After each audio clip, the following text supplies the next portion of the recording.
Welcome back to Early Riser Workshop.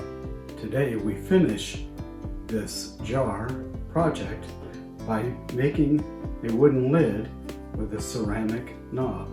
That's next on Early Riser Workshop.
Well, after all of that hard work, we finished sanded up to 220 grit sandpaper and then applied 3 coats of satin polyurethane.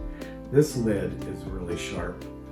And to make it even better fit, we put a rubber band on the edge, and that really seals the deal from a tall jar to a cookie jar, keeping our favorite treats nice and fresh. Please log into www.earlyriserworkshop.com for project plans and more. Thanks for watching, have fun, and stay safe.